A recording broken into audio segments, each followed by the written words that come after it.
everybody. Keith Engle here. TGI Sports Talks College Sports Huddle, where we'll be focusing on basketball probably exclusively tonight for the next hour and a half, however long we go. Want to welcome everybody on the McGrath Podcast Network. We just got off the Wednesday night roundtable, the Unprofessional Professional Sports Show, and it's named after a reason. So if you're offended by anything, talk to the host, Brian Arndt. Just kidding. We have a lot of fun on that show, as we do on all the shows on the McGrath Podcast Network. So check out all the shows. Welcome everybody on Facebook, YouTube, Twitter. Quick shout out to Ralph Williams over at RW Media. Ralph does some great stuff out of Ocean City, Maryland. Pittsburgh focus, national footprint. Been a guest with him and Smoking Jim Frazier on the Sports Corner several times, many times now. And that's on Tuesdays from 4 to 6 p.m. Eastern. Ralph also has a couple radio gigs now going, so check him out. Thumbs up, DDH. Haven't given you that in a while. So we welcome everybody. We got a lot to talk about. We got the Elite Eight. We'll kind of, recap a little bit, especially the UConn-Duke game, 19-point meltdown and comeback, if you will, by Duke, and UConn coming back through the 19 points. We had a crazy ending to the game. We'll talk about where that stands in NCAA lore, potentially. And look at John Shire's getting a lot of grief that he doesn't deserve. He's a young coach, still learning. I can give you a bunch of names, which I probably will later, of guys who took a long time to win their first national championship and went through some serious growing pains as well. So we'll talk about that. We'll talk about the Final Four matchups, pick a champion, which will be my third champion, I think, so far, because I've gone from Gonzaga to Duke, and now we got to pick a new one. We'll talk about some of the coaching changes. North Carolina State has a new coach, as Will Wade has jumped ship after 1 year. No shock there. And he's kind of the biggest villain on the coach's corner, and has been since his time at his first go-around at LSU, where the FBI followed around campus most of the time. And he was fired for infractions that probably would not even get people to blink today. But a couple of years at McNeese, he goes to NC State for a year with middling success, played in the first four and lost to Texas. But the guy who hired him at McNeese is now hiring him to return to the sideline at LSU. And certainly mixed feelings about that around the world of college basketball. We'll talk a little bit about Syracuse and Jerry McNamara. A lot of talk about some of his former players at Siena. Four of them now have hit, four or five have hit the transfer portal. Rumors about Doty going to Syracuse, and even Folafaz,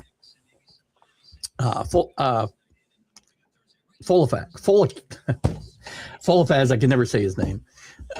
We don't know for sure. They have not made any commitments up until now, but they do have ties. Doty's from Fulton, New York, which is only like an hour from Syracuse, and Folafaz played for Carmelo Anthony's AAU team. So who knows what's going to happen there. And we'll get into whatever else you guys want to chat about tonight, because that's what we do here. Hello, Rick Sherlock. Good to have you with us. By the way, Siena fans, don't get mad at Jerry McNamara. This is just the world of college basketball. As soon as a coach leaves, kids hit the transfer portal. These kids aren't all going to Syracuse, and if they do, it's not like this isn't something bad. You're Siena. It's a stepping stone job. Jerry McNamara was only staying for so long. These kids might very well have transferred even if Jerry McNamara didn't leave, because they're going to have chances to make money at a higher profile school, at least a couple of them. So, don't get excited. The Elite Eight, guys, some great. Were there great games? There were great games. We know that we know about Duke UConn. We'll finish up with Duke UConn. Illinois showed that great offensive efficiency that they have, but they also showed a great and this is part of the efficiency, I suppose, offensive rebounding, but defense. They played pretty good defense here throughout this tournament. And really have had their way with opponents, including Houston, who did come back and make this a 10-point game, but this game was really never in doubt. So great job. That was in the Sweet 16, I should say. And they played Purdue in the they played Iowa. My God. Big Ten's all over the place. They played Iowa in the Elite Eight. And Iowa, gave them a tough time again for a little while, but after halftime, this was pretty much Illinois' game. Michigan, Tennessee was never a game. Rick Barnes, I thought this team would have a chance to keep it close, but I did like Michigan to win this game. All their starters, I think, in double figures, 27 points off the bench for Michigan. Just tremendous depth on this team. Maybe better than Arizona. I talk about Arizona's balance, and it's possible that Michigan is better. Arizona had their way with Purdue. That's where I was going with Purdue.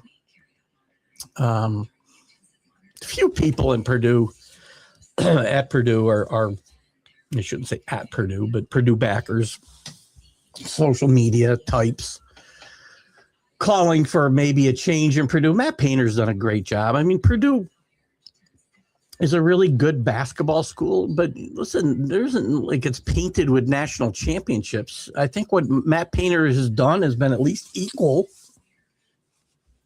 actually maybe surpassed what his mentor Gene Keady did. He never got to a final like Matt Painter did a couple of years ago.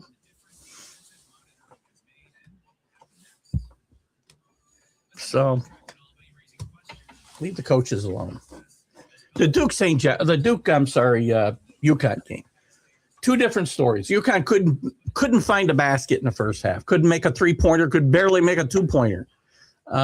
Duke, it looked like was going to run away and hide here. Up at 19 at one point, 15 at the half. Took advantage of UConn's turnovers. This is what kills me, right? A little bit about all the criticism about Duke and calling them chokers. I don't like the word choker anyway. I think like teams do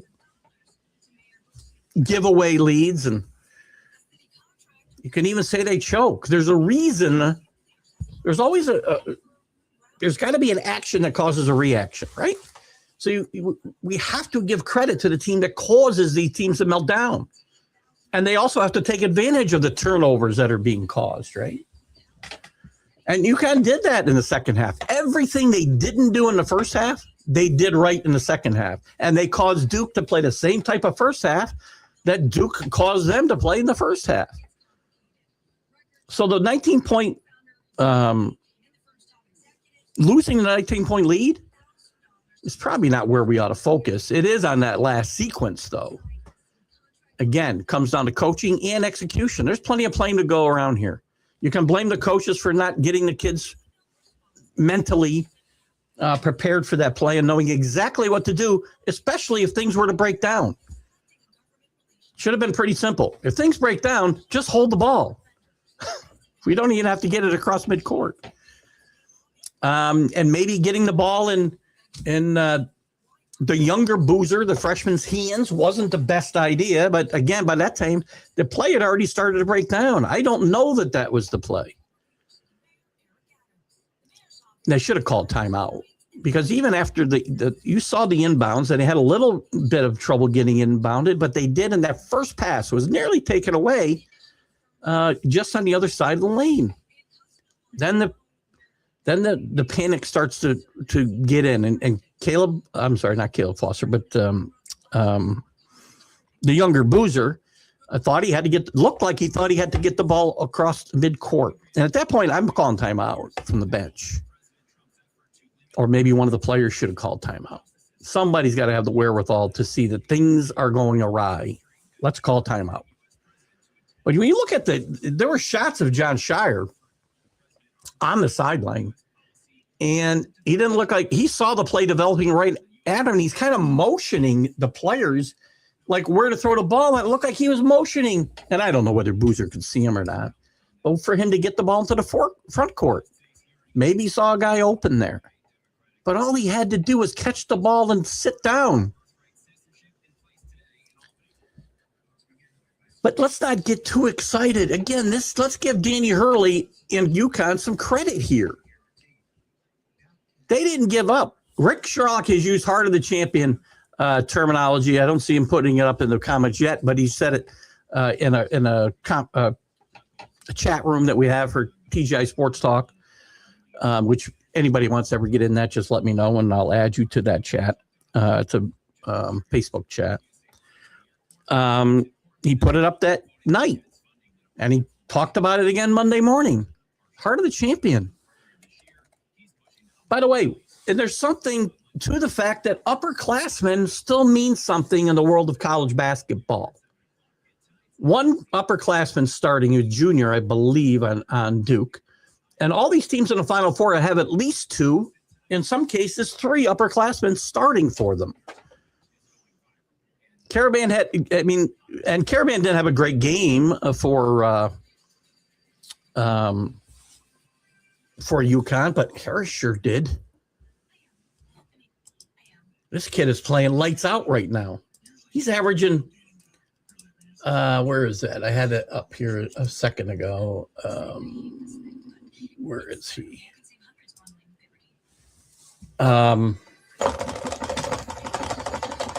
Reed, I'm sorry, I said Harris, but I was thinking of Terrace. Reed is averaging for this tournament 21 points, almost 22 points, and 13 rebounds a game.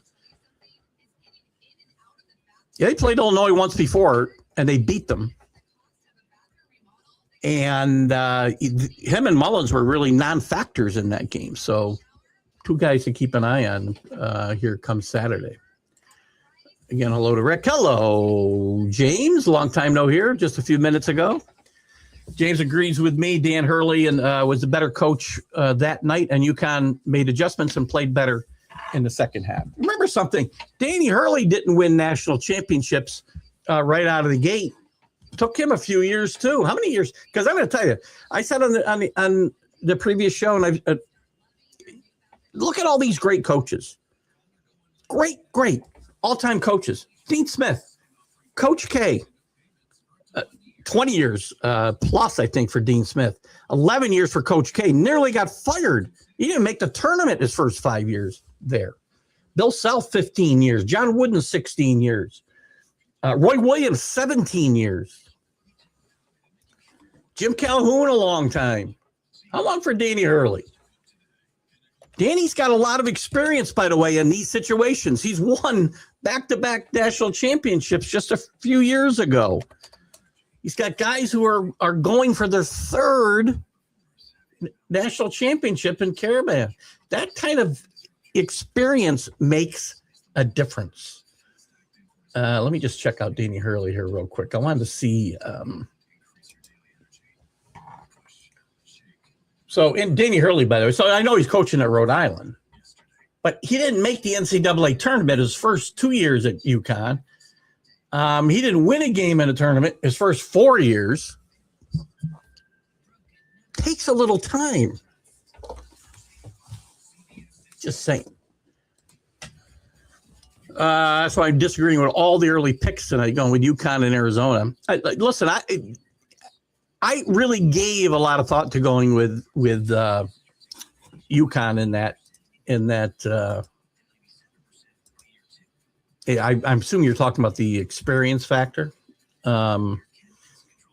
Rick, I gave some serious thought to going with UConn.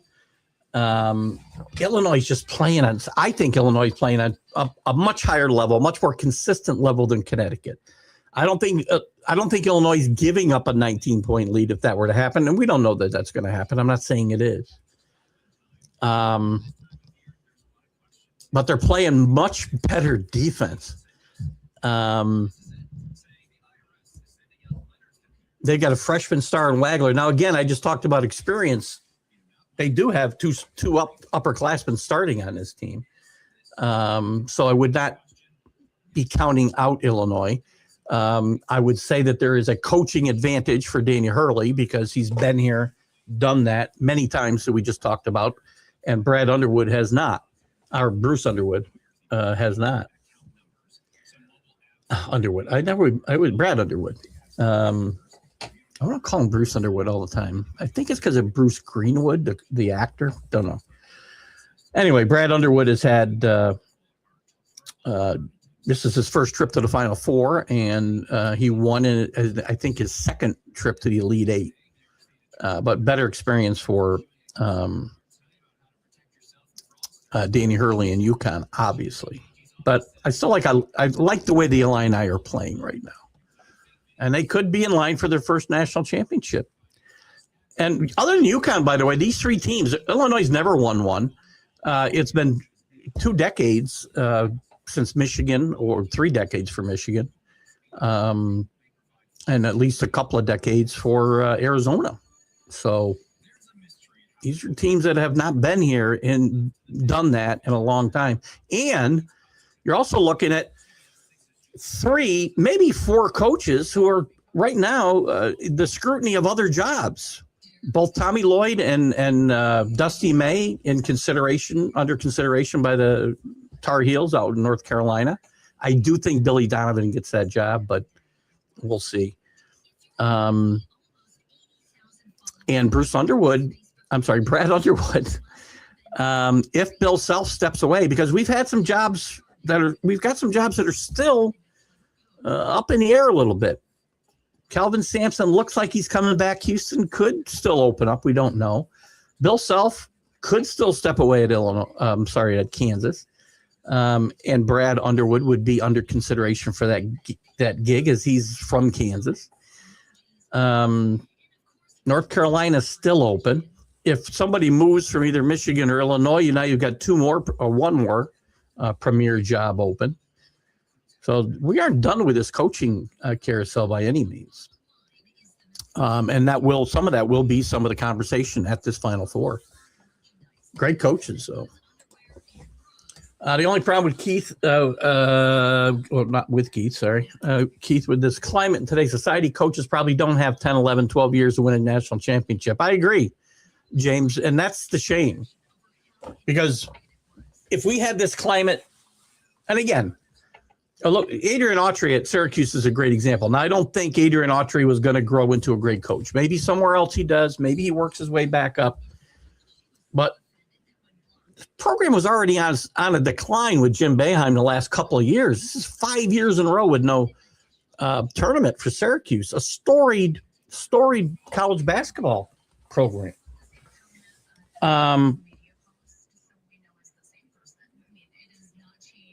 We won't know. Coach K would never have lasted at Duke those first 5 years. He almost got fired as it is. John Wooden, 16 years? No, now when I say Bill Self took 15 years to win, didn't take him 15 years at Kansas. He had been around the block a little bit with Illinois and Evansville. I think Bill Self coached at for quite a while before he got to the big time at Illinois, if you will. And Roy Williams was over. By the way, Roy Williams coached 2 storied programs, and it took him 17 years to win. Kansas, he got close, never quite got over the top. Calipari, a little bit different, as he was, taking, underdog schools, if you will, at UMass and even Memphis into the NCAA tournament, not winning in Final Fours, even championship games in Memphis' case, which was vacated. So was UMass. But I get you. We would have missed out on some great coaches if they coached in today's environment. James is exactly right. And you're not going to get that time. Maybe if you're getting, even if you're getting to Final Fours, I wouldn't think you've got that. Hell, I'm not the most patient guy in the world when it comes to coaches, but again, it depends on the situation. I always get this thrown in my face about Aaron Boone. Why are you defending coaches getting a chance when you won't, defend your own, to use in a baseball situation, my own manager with the Yankees? I have reasons I want Aaron Boone fired, right? There are deficiencies that I can pick out. Now, if John Shire were to do this for 2 more years and flame out in the Elite Eight, and they were on fluky plays like this last one, that'd be a problem probably. But if you're just getting beat, and the program's really good and you're losing to better teams, I don't know that Duke lost to a better team Sunday. I know they lost to a team that wanted to win badly. I'm not saying they wanted to win more than Duke. I'm saying they wanted to win badly. And as Rick has said a couple of times, heart of a champion means something. And there are lots of guys there that have some pedigree. They're going to lose their number one fan, though, in Bill Murray after this year, by the way, because his son, Luke, has got the job at BC. It looks like as soon as this tournament is over, he'll be leaving to take the reins there. So you'll be seeing Bill Murray in Cherry Hill at BC games, I would guess. So anyway, I mean, these were classic. This is a classic game. That shot and that whole sequence is what March is all about. The only other play that comes close to this to me in NCAA history, and you guys can certainly put up your own comments, is the Kristen Leitner shot against Kentucky, 1992. Yeah, 34 years ago. Can't believe it. I remember that like it was yesterday. Still not sure, by the way, that clock was not started on time. 2.1 seconds. You catch the ball, come down, dribble, turn around. Not so sure. But doesn't matter. It's a great play regardless. There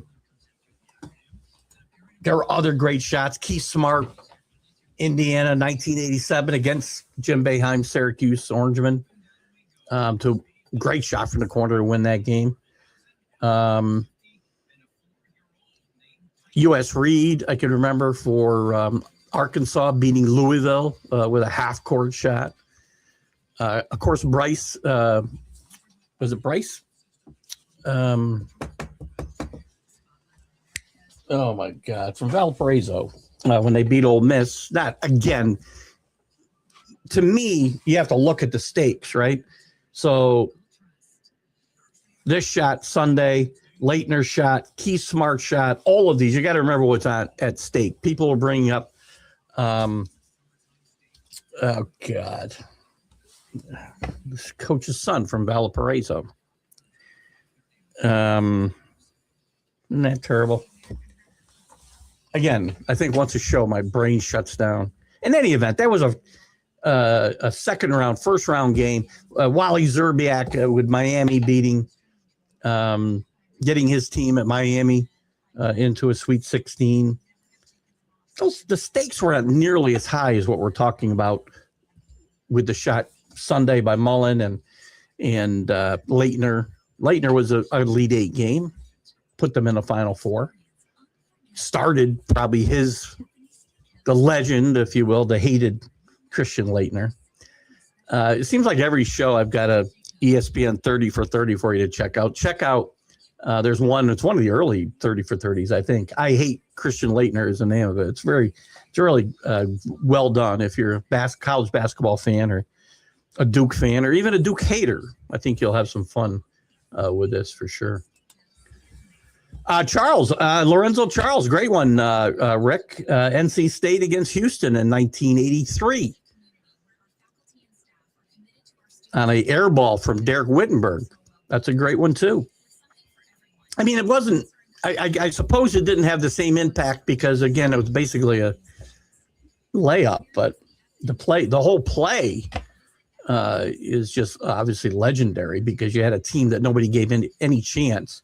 Probably the last team in the tournament that year. In fact, you had that a couple years in a row in 1977. Another great one, actually. 1977, it strikes me, because I was a big Marquette fan when I was a kid, as I've said on the show a lot of times. Loved Al McGuire, Butch Lee, Lloyd Walton, who I've interviewed, and both of those guys I've interviewed. But Al McGuire had announced his retirement. This team was the last team in the field in 77, as NC State was in 83. In the semifinals against Charlotte, North Carolina, Charlotte at that time with Cedric Maxwell. They were down a point with, 3 seconds left in the game, and they heaved a full court pass down to Jerome Whitehead to win the game there. So, I mean, there's no shortage of these great plays. As we sit here and commiserate and think about it, we come up with more. I had forgotten about Lorenzo Charles until Rick brought him up. Good call. Fun. I mean, we see the last second shots. I'm trying to think of the kid from Villanova. Just North Carolina didn't guard him. Jay Wright's first national championship. Another guy, by the way, who it took a gazillion years, 20 years to win a national championship. Jay Wright, some great coaches. But this play goes down to the annals. To me, probably the top two are going to be Leitner and this shot here. It's funny that Duke's involved in both of them. One good and one not so good for the Blue Devils.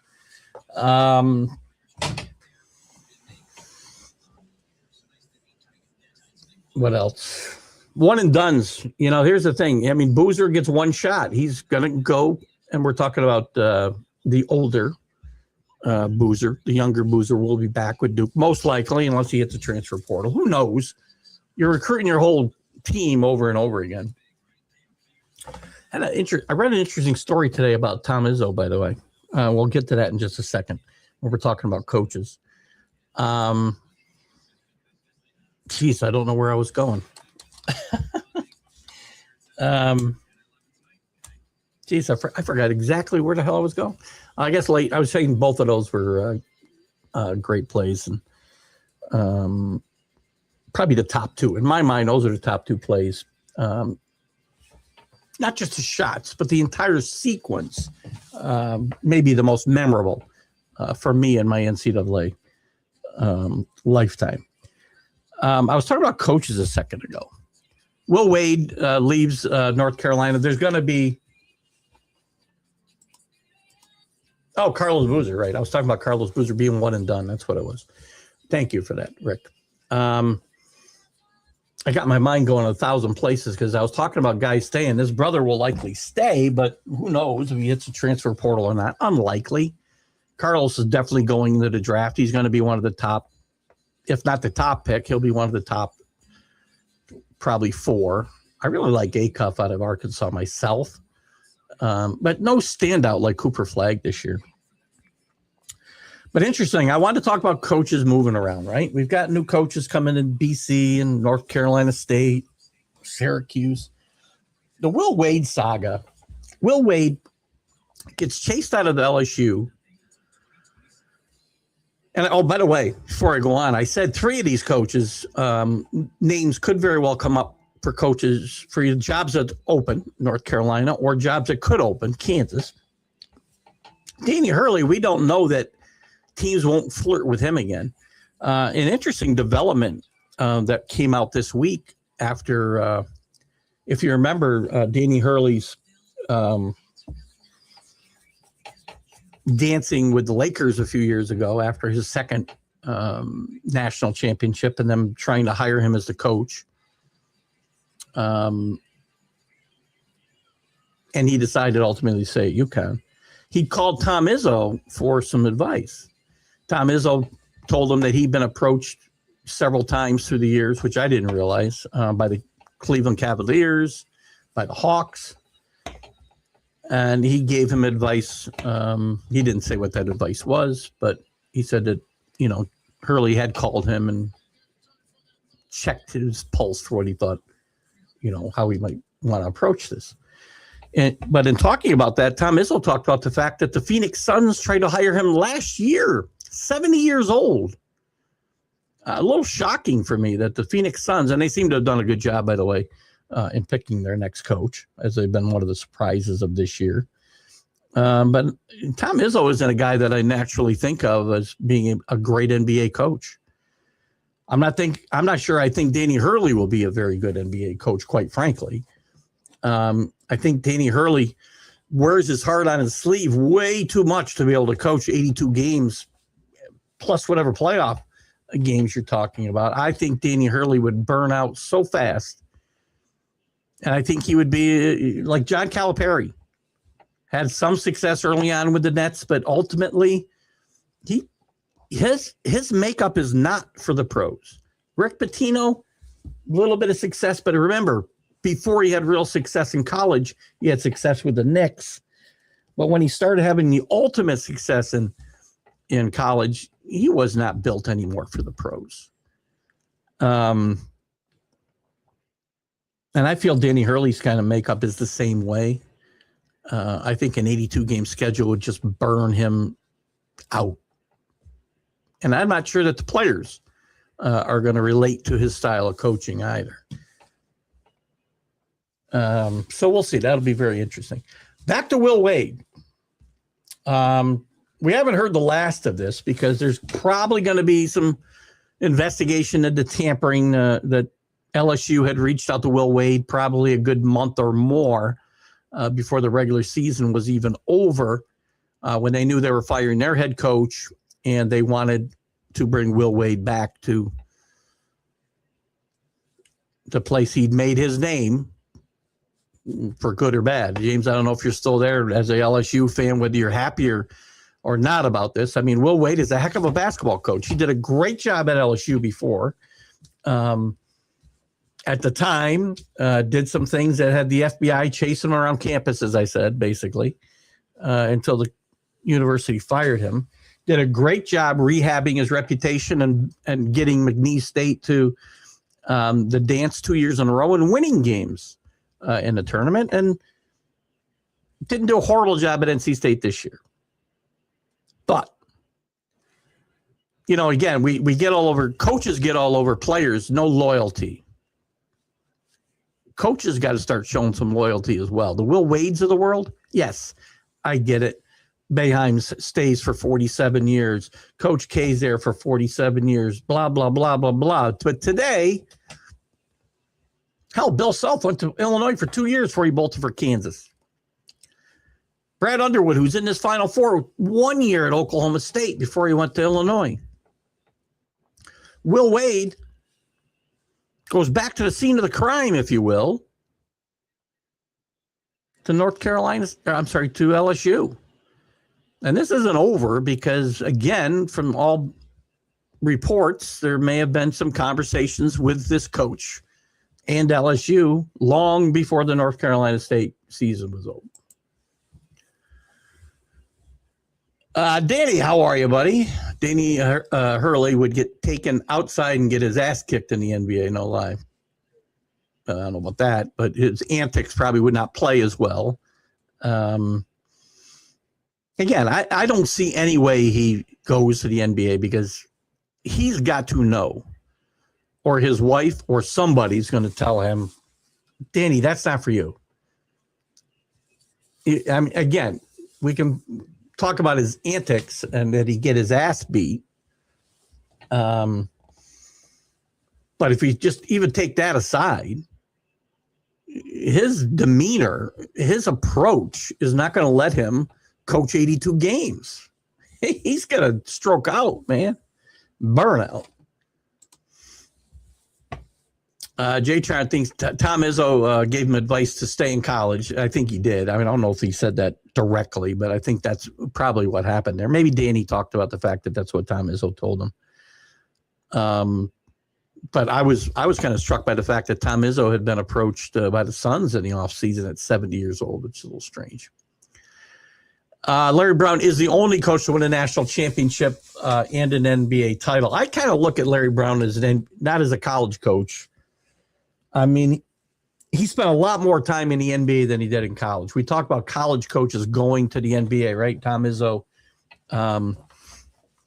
Danny Hurley didn't do it. Coaches that did do it, Calipari didn't really succeed. Pitino didn't succeed, at least with the Celtics, in his second stint in the NBA. Lon Kruger didn't succeed. Quinn Snyder's had some success, but he didn't have a lot of success on a college level. And there's some other examples. But Larry Brown is more of an NBA coach a professional coach because he started in the ABA. He didn't coach in college. He coached in the ABA, then in the NBA, then coached a couple times. He coached UCLA, Danny's team, for a few years, then went to the Nets, then went to the Kansas for a couple of years. And I think he's an NBA coach who happened to spend time in college and win a national championship. I don't look at him as a college coach making it on the NBA level. I kind of look at it the other way. Most coaches have failed. I mean, Larry Brown has had success, but again, I think he's more of an NBA coach who coached at the college level for a few seasons. I thought I had an example of somebody. Quinn Snyder succeeded, but he didn't really succeed in college. Missouri was a mess when he left there.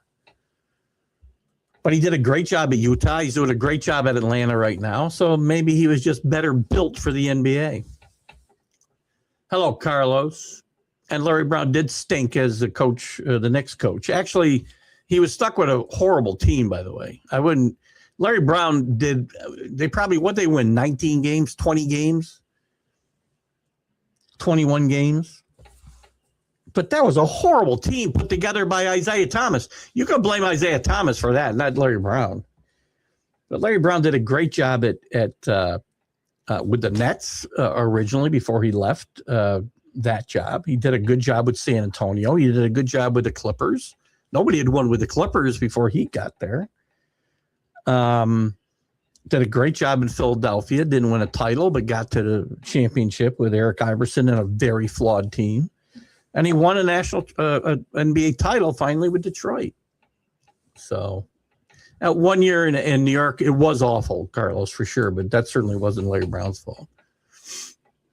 LSU has become that's a great point. I hadn't put this together. They bring in probably the two most vilified, I like the comparison, Palpatine and Vader. That is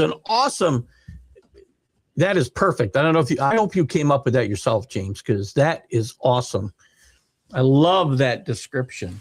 LSU is the evil empire. They're the two most vilified coaches in football and basketball, respectively. And I love it. Palpatine and Vader. That is, man, you got to find some meme and post that on Facebook. Good stuff. Are you happy, though, James? So, again, overall, and since this is a college show, we're talking about both sports. I know you're happy about Lane Kiffin. I think you're happy in conversations we've had. It's hard for me to remember with all the conversations I have about these things. I think he should be. I think he'll win a national championship there.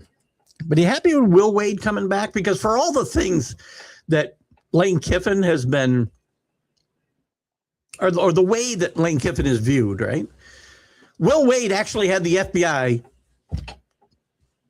chasing him around campus, basically. And I say chasing him, but I was not literally chasing him around campus, but the FBI was there, as they were in Arizona with Sean Miller and Kansas, which nobody talks about anymore.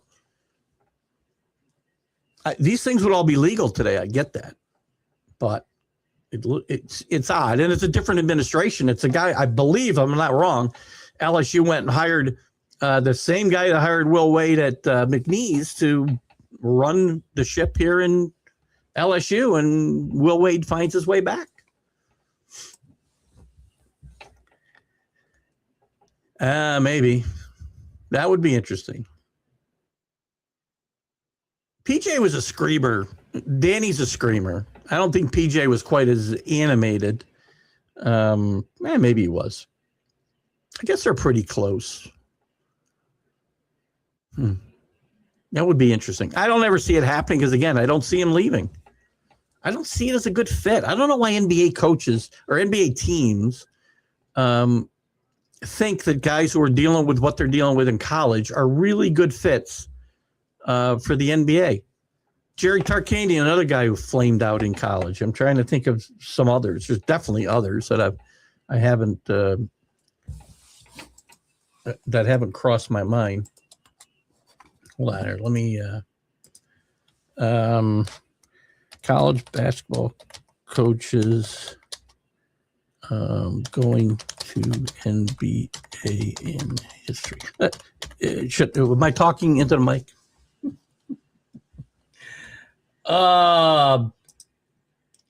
Brad Stevens had some success, I guess, on the sideline before he moved himself over. Billy Donovan had a pretty good run in Oklahoma before he no championships, but he had a winning record, a pretty good record.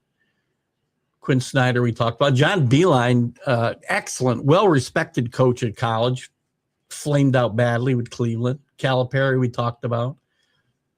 Fred Hoiberg, flamed out with the Bulls. Mike Montgomery, coach Golden State, forgot about him. Jerry Tarkanian. I thought there were some others I could bring up, but this won't bring me back far enough, I guess. Oh, here's a few others. Tim Floyd, a great example. Lon Kruger, I think I mentioned. Guys that have flirted, Danny Hurley, Tommy Lloyd flirted a little bit with the NBA. Spell check. Yeah, I'm not going to worry about it. I know what you're talking about. It doesn't matter if you spell it right, as long as I know what we're talking about. I do think Billy Donovan will be the coach at UNC, actually. Again, the UNC situation is something that they're in a place they've never been. Well, they haven't been at least since 1958 or 9, whenever Frank McGuire kicked himself, I believe, out of North Carolina, and Dean Smith came in from Kansas. The last time they went outside of the program was to hire Dean Smith, who was a Kansas grad and assistant coach. But since Dean Smith, it's been all North Carolina people, all in the family, all from that Carolina tree, the Dean Smith tree, if you will. They can't do that now because there are no coaches that are coaching at any kind of respectable level in college basketball, or the pros for that matter, that are or have ties to North Carolina. So they've got to go outside. Todd Golden looks like he's taken himself out. It looks like he's probably going to sign an extension with a hefty raise at Florida. Dusty May still getting talked about. You know, I don't think you stay at Michigan if you get offered the North Carolina job. Tommy Lloyd, I don't think you stay at Arizona if you get offered the North Carolina job. I think it's Billy Donovan, though. I think he'd be the perfect guy. I think he's probably had enough of the NBA, and he's had enough success. And albeit, gosh, when did he leave? Billy Donovan left in 2015.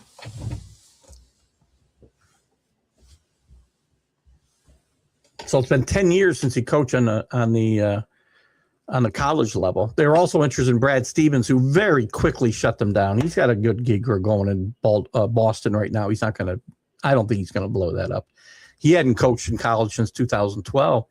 But Billy Donovan, too much success to say he can't make it here. And he's a really good coach, and he's really good with kids. Now, it's a different landscape that he's coming back to. But we were in the one and done era when he was here before, so in college before. I think he's the best candidate, and I think he ultimately will be the guy that they hire. Rick's taking Hurley in a street fight over any of the soft players today. Ever see these guys in a basketball fight except Draymond Green? I wouldn't put him against Draymond Green. And I don't know that he could take all these guys. I don't know if he could take most of these guys. But he'd get his licks in, and it wouldn't be a very good situation for your organization. Kiffin. Well, I was asking, did you post it? Sweet. I hope that's what you're referring to. That is an awesome J-Train. That is one of the best depictions of those two guys. Pissed I didn't come up with that myself. Great job. Danny Ugon Lane, listen, he's going to win a national championship at LSU. I find it, I just think it's impossible that he won't. You look at what he did at Mississippi, you can hate the guy all you want, but he knows how to work the portal. He can coach a lot. And again, you can hate on him, but he's going to win. So you better get your head around that. He will win at LSU. Will Wade, I don't know if he's going to win. But Lane Kiffin's going to win. He might have won at Ole Miss this year if he stuck around. I'm not saying I like Lane Kiffin, and I'm not telling you that. Listen, I've always had an affinity for Lane Kiffin. I know that. I don't like the way he did what he did, so I'm not going to tell you that I do. I'm not going to tell you I like what Lane Kiffin did at Ole Miss. But he's not the first guy to do it. He's the first guy to do it while his team was heading to a playoff, which didn't exist in other years. Were you guys all over Brian Kelly when he left Cincinnati before the Sugar Bowl and went to Notre Dame? Or any of these coaches who take jobs? Because of the timing, they don't have much choice. Lane Kiffin really tried to use some leverage at Ole Miss that he didn't really have. So it wasn't very pretty. So you can love Lane Kiffin or hate him. I mean, I've liked Lane Kiffin because of his coaching ability only. And again, I cannot like people and still respect what they can do as a football coach or a basketball coach or a player. There's a few guys I have blinders for, right? But he's going to win a national championship. I think I have no doubt. J Train, as an LSU fan, is happy about both. I've used the Will Wade situation as him being one of the guys getting busted. Lane Kiffin, I think he'll win a championship because he will have more than 4 and 5 star players. Listen, Lane Kiffin, as I said, is king of the portal. He was at Ole Miss. You got people who go to Oxford, Mississippi. There's no tremendous history there. Much better history in Baton Rouge. Oh, maybe not a better place. I don't know. James, maybe you can tell me whether Oxford and Baton Rouge are that big a difference culturally or not. I don't know. Will Wade, to me, I mean, if there's a villain here, a worse guy is Will Wade. I mean, don't forget, 5-6 years ago, we were sitting here thinking Will Wade, Sean Miller, that these guys were going to get busted by the FBI. And some coaches did. Some assistant coaches around the country did. Can't remember from where now. Bill Self in Kansas was caught up in this whole thing. Now, most of that stuff, again, wouldn't be anything today. I think the worst thing is that Will Wade probably, and again, I'm not telling you it doesn't happen because I don't sit with my head in the sand. There's tampering probably in 80% of the coaching moves in college football. I mean, just think about it. I'm trying to think of the coach who left West Virginia and went to Indiana last year, like one day after their season ended. All those negotiations happened in 24 hours. So if Will Wade, or LSU in this case, was tampering with Will Wade, before the season ended, it's not a shock to me. I mean, do we really think that if UNC has an interest in Dusty May or in Tommy Lloyd, that they haven't at least had back channel conversations with those guys? Very unlikely.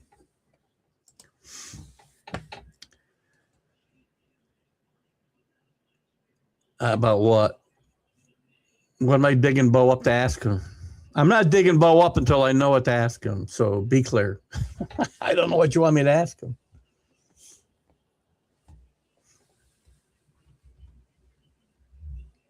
You think that Bo Schembechler and Woody Hayes and, Coach Donahue at LSU or at UCLA, who I have great respect for, all those guys. Well, maybe not Woody Hayes. You don't think those guys were dealing under the table? Come on. I mean, all of the coaches, all of the great coaches, there's at least whispers somewhere, right? Nobody's squeaky clean. You can't be. Even back then, you couldn't be.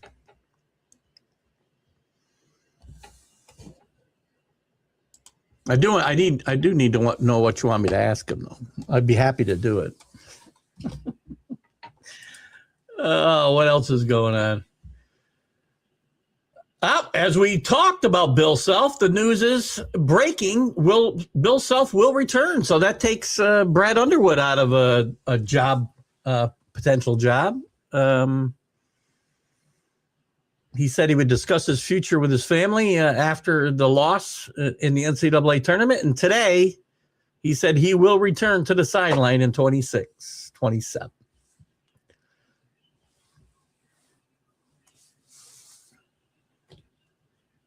$855 games he's won now in 33 years at Oral Roberts, Tulsa, Illinois. Tulsa was the school I was trying to think of, in Kansas. 63 years old. One of the greats in the history of college basketball, in my mind. I'm glad to see he's coming back, quite frankly. Thought he would go. Danny mentioned how tired he looked in some of the shows here the last few weeks, and I thought he was. He had some health problems. Kind of exhaustion, I guess they pointed to this year, but he had heart problems in the past, so I was a little surprised, but he's coming back. We talked about the fact that Izzo seriously eyed the Suns job last year. He said he talked seriously with the Suns majority owner about the Phoenix head coaching job last summer before the team ultimately hired Jordan Ott. I just don't think that would have been a good fit. Former player, by the way, at Michigan State, Ishaiba. Bobby Hurley, there was some I don't know. First of all, there was a couple of situations. So during that Duke UConn game, as the play was happening, when Mullins hit the three-pointer, the bench rushed the court. The Duke announcers on the radio were calling for a technical foul on the UConn bench for leaving the bench. In that moment, I think you have to show some discretion, I think. Then later on, the next day, I think we learned about Danny Hurley and his weird little dance along the sideline. Maybe it's partly to Danny's point, where he kind of just put his forehead to the head referee. Just in a moment, nothing happened. And people thinking number one, he put his hands on an official. He headbutted an official. Should have been a technical foul. Come on, stop. That's not. There are spirit of rules and such, and none of that is in the spirit of the rule. I mean, there's rules about players leaving the bench for safety reasons and fights and whatnot. Not in that moment of exuberation can you call a technical foul on the bench, or for Hurley for kind of jumping around and some guys on social media were even saying, see, the fix was in. Come on. Jesus Christ. I don't know why people watch sports, some of them. I believe in 1989 when Bo Schembechler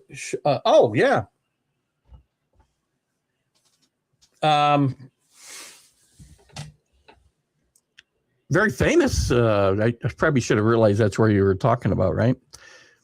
Schembechler made a great move because you know what? Michigan wouldn't have won the national championship with Bill Frieder as their coach. He took the job at Arizona State, said he would be, keep his duties and coach Michigan through the tournament. And Bo said, no, thank you. Said, Steve Fisher, you're the interim. Steve Fisher took them on a winning streak through the tournament, beat Seton Hall, and won the national championship, kept the job. His only national championship, even when he had better teams and better players, ironically. But a great job. Yeah, I missed that. I apologize. I'm very good at reading through the lines, but I missed that part. Sometimes I'm just like there's like a vacuum in my head, and I have no clue what's going on. But you, Danny, I usually know where you're leading me, so good job. But that's a great example of coaches he wanted to stay, and they wouldn't have won. Bill, in 1989, that Michigan team, I mean, they had some good players in Ramil Robinson, Glenn Rice. That team wasn't winning a national championship with Bill Frieder. If he thought they were winning a national championship, he wouldn't have been hightailing it to Arizona State, where he freaking flamed out too, by the way. Steve Fisher had a really good run at Michigan, got back to Final Fours with the Fab Five, never quite won a national championship, partly due to Chris Webber forgetting you can't call timeout when you have no timeouts. Another interesting moment in NCAA history. I watched a YouTube video that showed the ending to every NCAA final since I want to say it was like 1970, might have been back to 76. So it's like 40 years or 50 years. Sorry, might have been 50. It's 49 or 50. And they just showed 10 or 20 seconds of each one of those. Some of them are just anticlimactic, right? The game just ended with big victories, and others were game-winning shots. Others were players calling timeout without timeouts.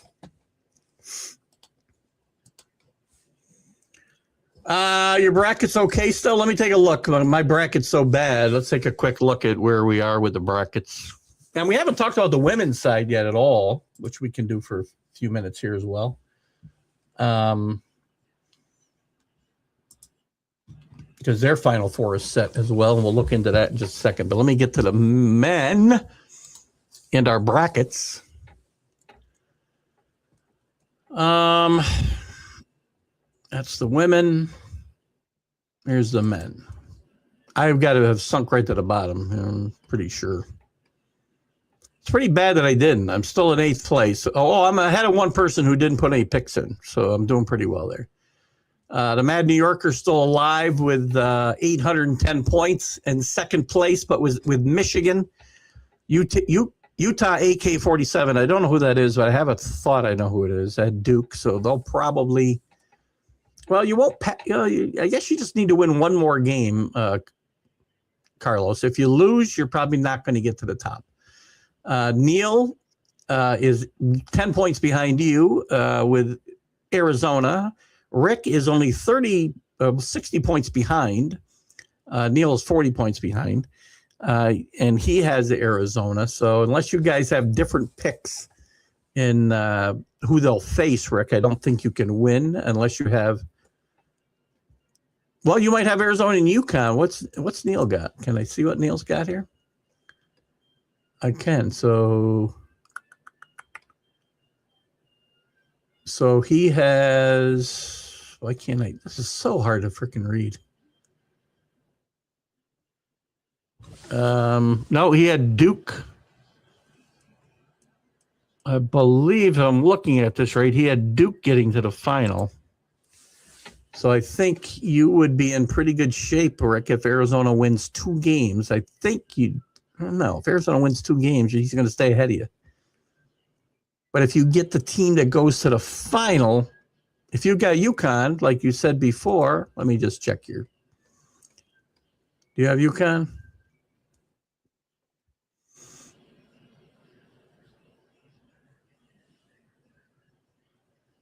Why can't I tell who the hell you have? guess you can't see the whole thing. I'm going to guess you have UConn. I'm going to guess he has Duke. I'm not positive, though. If Neil's here, he can tell us. So probably the only one still with a shot. Brian's just a little bit behind you guys, but had Houston. Scott Kobe could have an outside shot. Got 750 and Arizona. On the women's side, you guys put up some comments if you want. I'm going to look at the women's bracket here in a second as well. On the women's side here,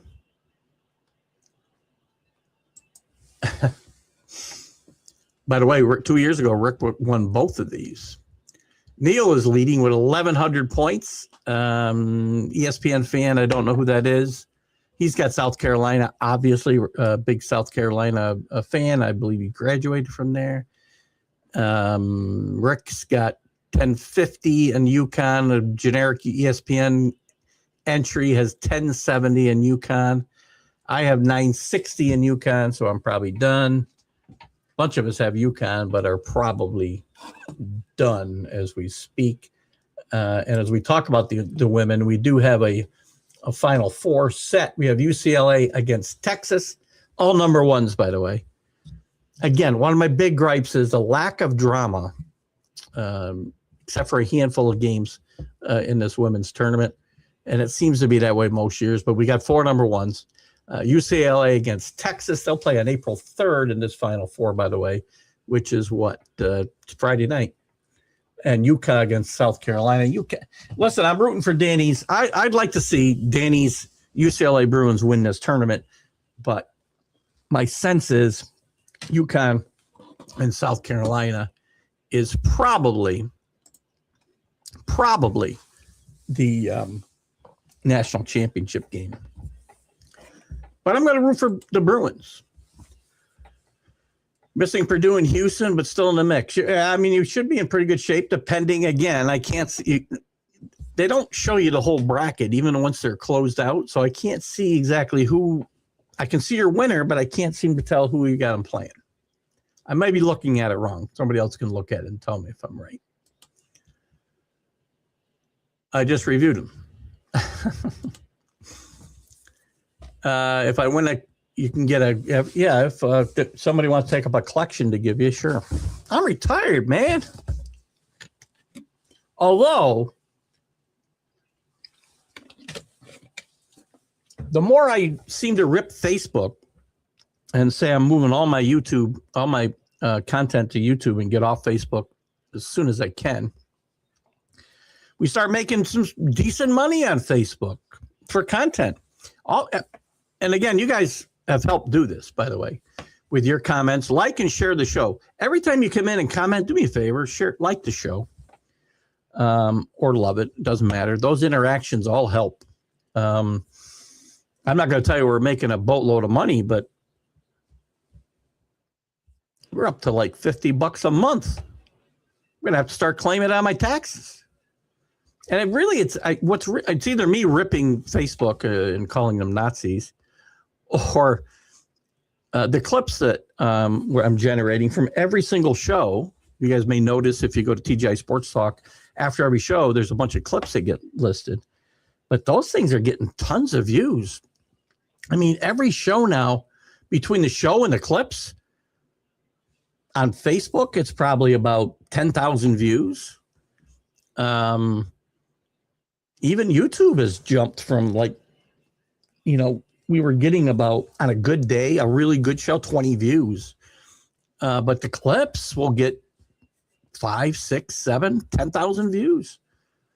We had one clip from the Jack and Keith's Weekend Playbook that had 12,000 views alone. One clip on YouTube. Pretty damn good. Yeah. Who'd you have, Danny, by the way? Tell me who you had, and I'll send you the $100 credit card. Kidding. I'm only kidding. But I'm curious who you had in your Final Four. I did make it, so as bad as my bracket is, I did have Michigan and Arizona in there, along with St. John's and Gonzaga. No, I'm sorry. I had Houston. No, I couldn't have had. I had Michigan getting beat. I had Arizona. So I only have Arizona in there. I had Gonzaga beating Michigan, and but Gonzaga goes out in the second round, so that takes care of them. And I had Houston and I had St. John's. So not a good tournament for me. Been a couple of years. I've been down, man. I had a good run for a few years. The Survivor pool I was in, I went out on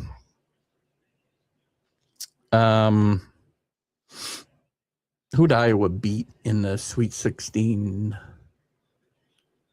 I can't remember, but I was set up pretty good. I still would be alive at that one game. I had it set up because you got to make sure you have a team left, right? There's like 29 people left out of 500. The pool's worth like $9,000. But you got to have teams left. There's 29 people left in the pool, for instance, but only 3 can make picks because they've used up all the teams. So there's really, out of 29 guys that have advanced this far, or people, only 3 can make picks and only 3 have a chance to win.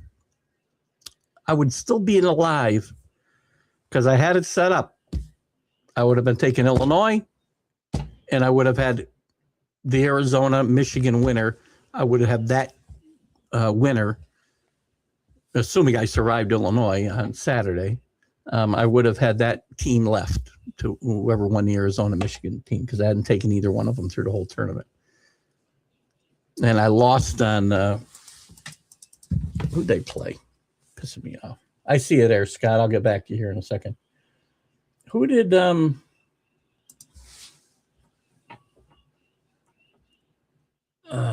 did I lose to? Who did I lose on? Oh, Nebraska. Yeah. And Nebraska over Iowa. I lost when they put 4 men on the court, down 3 points with 58 seconds left in the game. They give up an easy. Oh, my luck, right? Where was I? I'm sorry. They will play each other. Keith, UConn plays South Carolina. UCLA plays Texas, but it's UConn all the way to win. No, I knew that UConn was playing South Carolina. I thought I'd said that. I thought I misspoke. You have said that. I just wondered if you thought differently of your Bruins now that they're in the Final Four. I know you'll root for them. Projected points you want to look at for the men? Oh, that's a good point. I hadn't thought of that. That will give me a better... Thank you, Scott Colby. Good to have you with us, buddy. The projected points. So the max for Utah AK-47 is 1,000, so they're probably done. Well, I'm going to assume they're done. 1290 for the Mad New Yorker, 1280 for Neil, 1260 for Rick, 1230 for Scott Colby. So Scott's not done yet, depending on, again, who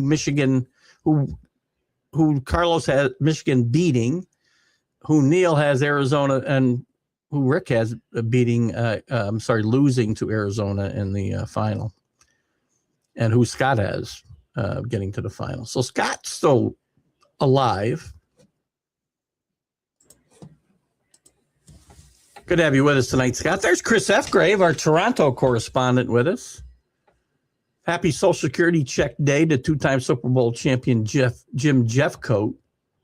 Love Jim Jeffcoat. Did a lot of shows on the McGrath Podcast Network, formerly known as Northeast Streaming Sports. Had a lot of fun doing the Sunday morning show for 2 or 3 years with Jim, and we hope he's doing well as a 65-year-old now. I haven't heard from him. I'll have to reach out to him and say happy birthday. Thank you for letting me know that. Excellent guy, fun guy to work with and chat with, and we've had a couple back and forths when the Cowboys played the Patriots, and last time it was really ugly, by the way. There's only 4 teams that can score. Oh yeah, so that's what I just went through here. So I can't figure all this out. So if Arizona If Michigan loses to Arizona, Cardinals will probably lose if Michigan beats Arizona. See, I can't tell. It's hard for me to tell. Hello, YouTube. Chris is back there. Good to have you with us, Chris. Hello, you had Arizona winning it all, but you also had Florida in the final.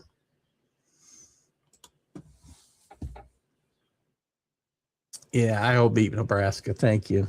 Nebraska is a team that killed me. I would be set up pretty good to win the whole thing because, again, there's only a handful of guys that have a pick to make.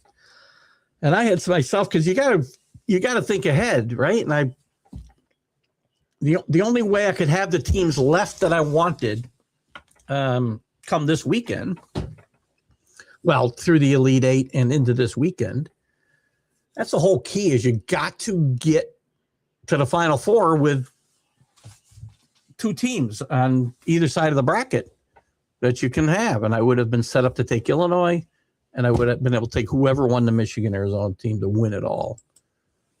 Maybe it won't come to fruition. I'll probably root for UConn just so that I won't have lost on Nebraska. It is the UConn Invitational. Not always. South Carolina's had a pretty good run the last few years, right? But Gino's done a great job there. Really great documentary, as I mentioned a couple times too, on Netflix right now about Gino and UConn and that dynasty. No Costco cards to it's illegal to give them away in New York State. Just kidding. No Costco card. You're in 3 pools right now, so you're hoping to get a free Thanksgiving meal for this November. You just want an apple pie. That's not a meal. Maybe next year we'll do the Survivor pool. That was fun. And it's probably be more fun than our pool here. I don't know. With so few guys, maybe a Survivor pool would be more fun. It's really interesting. I've done this one for about 10 years now. And this is, I've made it to the Final Four, but not had a pick, right? Because I didn't think ahead far enough. So this time I had it all perfectly planned out, except one thing. I didn't have Nebraska losing. I could have taken Iowa in that game.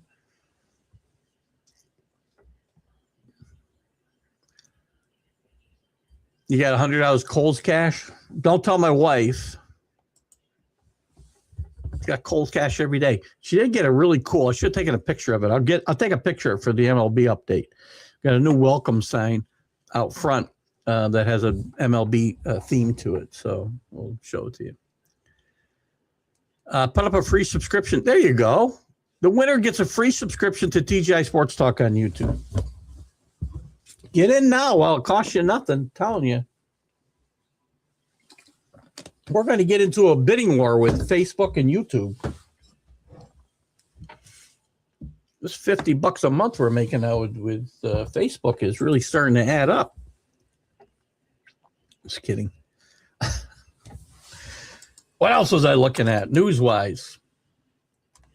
Did you give me your winners, Danny, for this weekend? I'll go back to the Final Four again. I like Illinois over UConn. Part of me really wants to take UConn because I like the experience factor both on the coaching side. Brad Underwood never been here. Danny Hurley been here and done that. I like the experience in a tournament on UConn side. Great leadership from Carabin. Even though he didn't play a great game against Duke, it had a factor. Just in that 3-point shot. I mean, Mullen had to make a hell of a shot, but Carabin puts up the ball because Mullen wanted to get rid of it, right? He said, I had made a shot all day. I just tried to get to somebody who had made one. But Carabin knew he had a contested shot, and Mullen was still open, even though it was a longer shot. Smart play.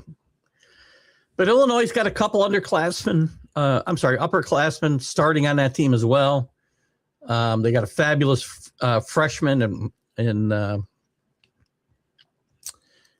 Oh, God, Wagland, I want to say. I like Illinois to win this game. Their offensive efficiency has been best in the country this year. Their defense has played so much better in this tournament than they played much of the year. I do like Illinois in this game. And Arizona, Michigan feels like a coin flip to me. I'm going to take Michigan and Dusty May. Dusty May, this team may not know about how to get there, but he does. He took a Florida Atlantic team to the Final Four just 4 years ago. I believe it was 4 years ago.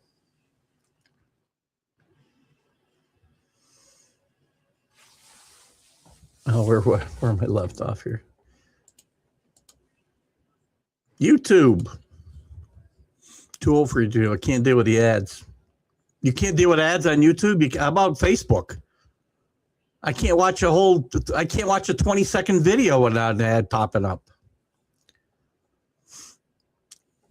I've had a problem with the Nazis on Facebook, right? I mean, again, every week they want to put a governor on my shares. I'm not spamming anybody.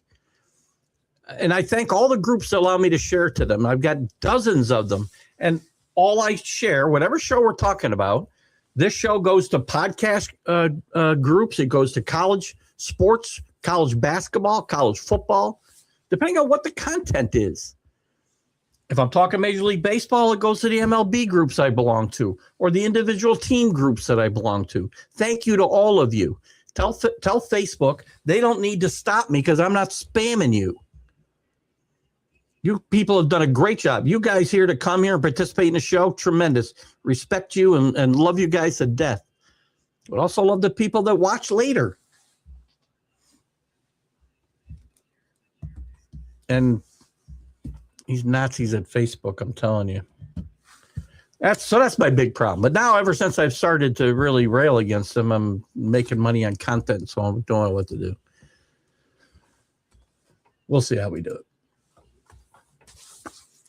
I did talk about Luke Murray going to Boston College, and you got a new mascot in Bill Murray. Bill Murray, obviously, one of my favorite actors, by the way. Just I love Bill Murray. His son, Luke, the assistant coach, top assistant coach at UConn, will be the next coach at Boston College.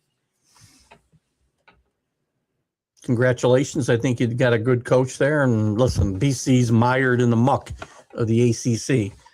BC, Syracuse, Pitt, all these schools, Virginia Tech, should have never left the Big East. Never left the Big East. I don't care about Louisville. I don't even care about Virginia Tech. But those three schools never should have left the Big East. Football, they had to go because of football. Now, there's other schools that play one conference in football and one conference in basketball. UConn did it for a while. Well, actually, now. UConn's UConn's still an independent, I think, right? In the football. Maybe the only one left. But they played in the AAC for a while in basketball and smartly went back to the Big East. It's no coincidence Syracuse basketball has been in the shitter, excuse my French, since they moved to the ACC. Lost their entire identity. And it's the same thing with BC and whatever. Oh, we have to watch Facebook. Well, there's no ads during the live versions for sure. That's a good point. It's on my front porch, so it's not hanging anywhere. Well, let them come and knock on my door. I could care less. I don't think they will, Rick. We'll see. All it says is welcome and got a baseball glove and I don't know. Something else. I don't remember now. Illinois and Arizona. But the Michigan-Arizona is for the national championship, you think? That's kind of the way I had it planned out in that survivor pool. Illinois has Illinois got a couple of really good players and some good international players too. Underwood's done a good job in the portal and recruiting. College basketball today, you can bring in pros from Europe to play. I'm not so sure of their situation, so I'm not commenting on that. I'll do a little bit of research on that and check it out. But Even John Calipari talked about the fact that, now these guys are going to go out and can bring in guys from the G League, guys who get drafted and don't make teams, guys that and still have eligibility left, obviously, guys that play in your professional leagues. They can all come here and play. Ridiculous. Would I say you people? What did I say you people to? I don't remember what I said. Give me some context. When did I say you people? It didn't. I didn't mean anything offensive, I'm sure by that, Carlos. But do me a favor and tell me what I said you people to, because I don't remember. You gotta love the Nazi. I watch Hogan's Heroes and I wonder how the war ever lasted as long as it lasted. Can you imagine trying to get a show about a Nazi POW camp on TV today? Maybe you could do it in streaming, I suppose. A comedy, no less. But 1,000% agree that they were one of the original Big East members and should have stayed. Again, once the football, but that shows you football controls everything, right? Syracuse lost their mojo when the real coach left. They'd lost their mojo before then, though, Carlos. They had made the tournament in Boeheim's last 2 years. I like Jim Boeheim a lot. And Jim Boeheim went to the ACC kicking and screaming. He knew what was going to happen. I mean, when all the schools, now you're going to a conference and that opens up your recruiting base to pretty much all those schools on Tobacco Row and all the way down south. He knew what was going to happen. He didn't want to go. But football is king. Same thing with BC.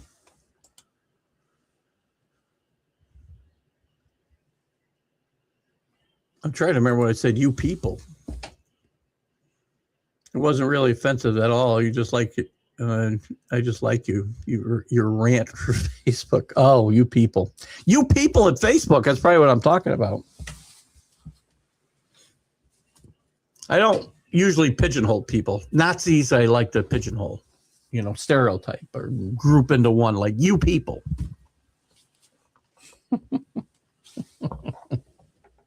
Thank you, Carlos.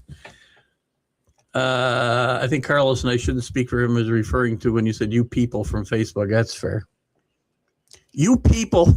I don't mean you people. I mean the people from Facebook.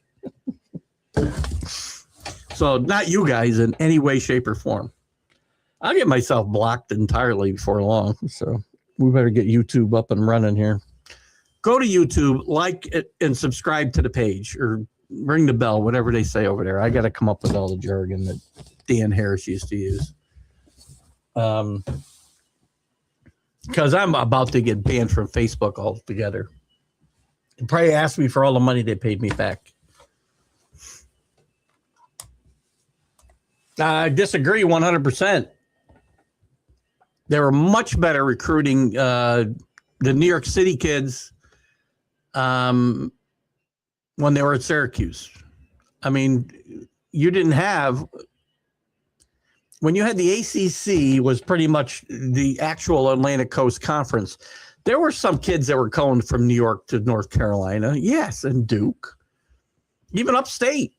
Sam Perkins from Shaker High here in our area went to North Carolina. Greg Kubek from Shenandoah, which is my school district here. Not where I went to school, but where I live now. Went to Duke. And Kenny Smith and guys like that from New York City went to Carolina. But Boeheim had his own recruiting lane. He didn't struggle to recruit in big. It's harder to get kids to go to Syracuse, yes, than it is to go to, wherever. But before the advent of, the Big East really made Syracuse and really made Georgetown. BC had really competitive teams in the Big East. It was a TV league. I mean, before the proliferation of games that we have today, Big Monday on Big East Monday was huge. And you may not remember the early 80s, Carlos, but that's why kids went to places their parents could watch them on TV. Now you can do it anywhere, any school. There is no advantage. Boeheim was a terrific recruiter until he went to the ACC. That's why he went kicking and screaming. Well, that's why one of the reasons Syracuse is down, because the problem is that the program's been down and the money's dried up. Well, now that Jerry McNamara is back, by the way, the money's starting to flow again at Syracuse. There's going to be a lot more resources than they had in the past. Rick Pitino shows up, and I'm not comparing Jerry McNamara to Rick Pitino, by the way, but Rick Pitino shows up at St. John's. Suddenly, there's NIL money. UConn's got plenty of NIL money. The rest of the league might have some work to do, and that's probably why Marquette has been down the last couple of years. They've really fallen on hard times, right? Georgetown has struggled. Creighton now is struggling. So it is a trouble for some schools. It shouldn't be for teams at the top.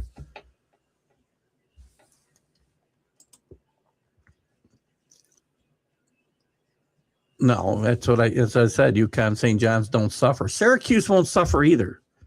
Syracuse suffered because Jim Boeheim retired. Yes, you got that part right. Carlos, for sure. The resources just haven't been there. They weren't there for Adrian Autry at all. But already in the week since Jerry McNamara has been there, there's already a huge uptick in people who want to be part of the NIL program at Syracuse. This team will be back. Jerry McNamara is a really good coach, and you're going to find out pretty quick. Especially if a couple of these kids follow him from Siena, like it looks like they might. Doty, you're going to find out, is a really, really good player. Mike Gorman and Ronnie Perry on Big East broadcast were like gold. There was some great, love Big Monday, right? Scott remembers. What a great coaches league, too, as we wrap it up here. Great coaches league. We'll talk more about that as we go. So at this time next week when we meet, we'll have a national champion. Will it be Illinois? Will it be UConn? Will it be Arizona? Will it be Michigan? I'm going to go out on a limb, and I'm going to tell you Illinois wins their first national championship. Don't know why. I just figure I'll pick 3 wrong champions this year. So in any event, guys, thank you. Thank you to the groups. Facebook, I'm sorry. I called you people.